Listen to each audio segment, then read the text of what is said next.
जमीन से 480 फीट ऊंचे 4500 साल पुराने इस पिरामिड के अंदर ऐसा क्या था जिसको सिर्फ देखने के लिए रिसर्चर्स ने एक रोबोटिक कैमरा पिरामिड के अंदर भेजा। एक जगह पर आकर रोबोटिक कैमरा रुक गया क्योंकि अब उसके सामने पत्थर का एक स्लैब था। रिसर्चर्स का मानना था कि इस स्लैब के पीछे जरूर कोई ऐसा राज छिपा है जो पिछले 4500 सालों से दफन है। ये राज इनको हर कीमत पर जानना था, इसलिए उन्होंने रोबोट के आगे एक ड्रिल मशीन लगाई जिसने उस पत्थर के स्लैब में बारीक छेद कर दिया। अब इस छेद के अंदर एक कैमरा भेजा गया जिसने स्लैब के उस पार ऐसा मंजर देखा जो पिछले 4500 सालों से किसी ने भी नहीं देखा था। दोस्तों, इजिप्ट में टोटल 138 ऊंचे पिरामिड्स मौजूद हैं, जिन्होंने पिछले हजारों सालों से दर्जनों अर्थक्वेक और कई खतरनाक तूफान का सामना किया, लेकिन मजाल है इनमें से कोई एक भी इधर से उधर हुआ हो। इनमें से सबसे ऊंचा और बड़ा pyramid the great pyramid of Giza कहलाता है और इस पिरामिड की बेस का एरिया 13 एकड़ है। यानी इस पिरामिड्स के अंदर हैरतअंगेज तौर पर एक दो नहीं बल्कि पूरी 9 फुटबॉल फील्ड आराम से फिट आ सकती है। एक एस्टिमेट के हिसाब से इस पिरामिड में टोटल 23 लाख बड़े बड़े पत्थरों का इस्तेमाल हुआ, जिनमें से कई पत्थरों का वजन 50 टन भी था।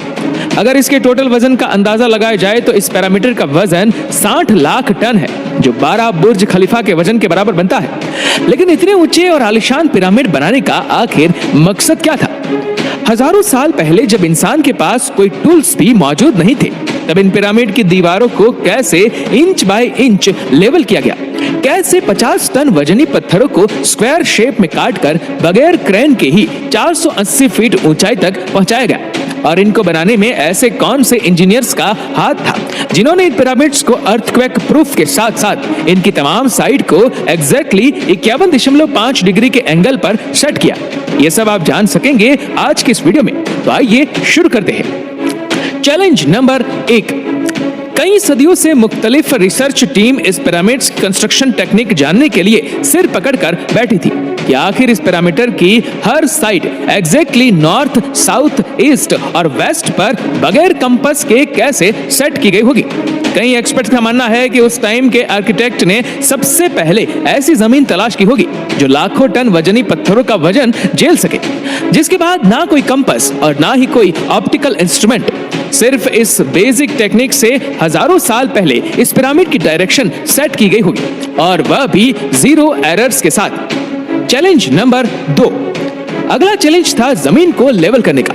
जिस 13 एकड़ की जमीन पर इस पिरामिड को बनना था, उसका लेवल थोड़ा सा भी आउट होता तो 23 लाख पत्थरों के इस पहाड़ का खड़ा होना बिल्कुल भी मुमकिन नहीं था। अब इस जमीन को लेवल करने के लिए उस टाइम के इंजीनियर के पास ना ही लेजर लेवलर था और ना ही पवन लेवलर। एक्सपर्ट्स का मानना है कि कंस्ट्रक्शन साइट की चारों साइड पर खड्डा करके उसमें पानी डाला गया होगा और फिर एक साइड के पानी के लेवल से दूसरे साइड के पानी के लेवल को मैच किया गया होगा। जो जमीन का हिस्सा पानी के लेवल से मैच नहीं कर रहा होगा, उसको छेनी और हथौड़ी की मदद से काट कर लेवल किया गया होगा। कई एक्सपर्ट्स का मानना है कि एंशिएंट इजिप्शियंस ने इस सिंपल टूल का भी इस्तेमाल किया होगा, जिसकी दोनों साइड पर लकड़ियां और उसके ठीक सेंटर पर एक रस्सी से पत्थर बंधा हुआ है। अगर पत्थर जमीन से टच हो गया और उसकी रस्सी ठीक सेंटर लाइन पर आ रही होगी, तो इसका मतलब है कि बीच की जमीन परफेक्टली लेवल है। Challenge number 3। अब पिरामिड कंस्ट्रक्शन साइट पर डायरेक्शंस भी सेट थी, मार्किंग भी हो चुकी थी और जमीन का लेवल भी सेट था। अब बारी थी कंस्ट्रक्शन स्टार्ट करने की, जिसके लिए लाखों टन वजनी और बड़े पत्थर रिक्वायर्ड थे। लेकिन ये पत्थर काटने के लिए ना ही उनके पास ग्राइंडर थे और ना ही जैक हैमर।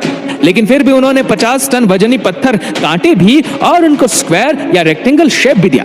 लेकिन आखिर किसकी मदद से? जी हाँ, यही वह सिर्फ एक टूल था जिसकी मदद से पत्थरों को काटा गया। एक्सपर्ट्स का मानना है कि पिरामिड्स की कंस्ट्रक्शन पर इस्तेमाल होने वाली छेनी सिर्फ कॉपर से ही नहीं बनी थी, क्योंकि उनको भी ये बात मालूम थी कि कॉपर नरम होता है और पत्थर नहीं काट सकता। इसलिए इसमें एक केमिकल आर्सेनिक भी शामिल किया गया था। कॉपर और आर्सेनिक से बनाई जाने वाली ये छेनी लकड़ियों के हथौड़ों से पत्थरों पर ठोकी जाती थी और कई घंटों की मेहनत के बाद बड़े बड़े पत्थर शेप में लाई जाती थी। Challenge number 4। अब ये खास किस्म का पत्थर, जिसको आज लाइमस्टोन कहा जाता है, उसकी कटाई पिरामिड कंस्ट्रक्शन साइट गीजा से 250 किलोमीटर दूर टोरा के शहर में हो रही थी। अब मसला था इस पत्थर को गीजा तक ट्रांसपोर्ट करने का। हर एक पत्थर 50 टन यानी 50,000 केजी के बराबर था, जो तकरीबन 3 पैसेंजर बस के वजन के बराबर बनता है। और ऐसे 23 लाख पत्थर सिर्फ एक पिरामिड में इस्तेमाल होते थे। इतना ज्यादा वजन ट्रांसपोर्ट करने के लिए ना ही उस दौर में कोई जानवर काम आ सकता था और ना ही उनके पास ट्रक मौजूद थे। अगर आजकल के जदीद दौर में भी ये काम करना पड़े तो ट्रांसपोर्ट कंपनी का अच्छा खासा टफ टाइम आएगा।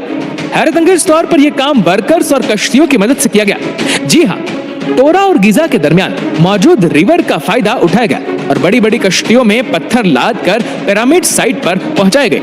एक्सपर्ट्स का मानना है कि यह काम इतना आसान नहीं था। शिफ्ट में इतने बड़े पत्थर की लोडिंग और अनलोडिंग में कम से कम भी 500 मजदूरों की आर्मी एक ही वक्त में लगाई गई होंगी। Challenge number 5। जो एक्सपर्ट की टीम पिरामिड के कंस्ट्रक्शन पर रिसर्च कर रही थी, उनको अब अपने कई सवालों के जवाब मिल चुके थे। लेकिन एक बात उनको हर वक्त सता रही थी कि लाइमस्टोन कट भी गए, ट्रांसपोर्ट भी हो गए और कंस्ट्रक्शन के दौरान एक के ऊपर एक लगना भी शुरू हो गए। लेकिन मसला यह था कि पत्थर इतनी ऊंचाई तक आखिर पहुंचाए कैसे गए होंगे। कई एक्सपर्ट्स का मानना है कि पिरामिड के कंस्ट्रक्शन से पहले ही ये प्लान कर लिया गया था। या तो ये स्पाइरल ट्रैक के जरिए ऊपर गए होंगे या फिर जिगजैग तरीके से। लेकिन ये बात तो तय है कि 50,000 केजी के पत्थर ऊपर मजदूरों की आर्मी की मदद से ही खींच कर गए होंगे।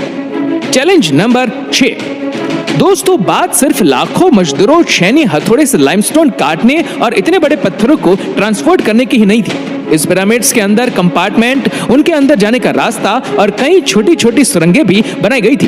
बाकी सब चीजें तो ठीक थी, लेकिन एक चीज एक्सपर्ट्स को हैरान कर गई और वो ये थी कि कंपार्टमेंट के अंदर जो पत्थर इस्तेमाल हुआ था वह लाइमस्टोन नहीं बल्कि ग्रेनाइट था।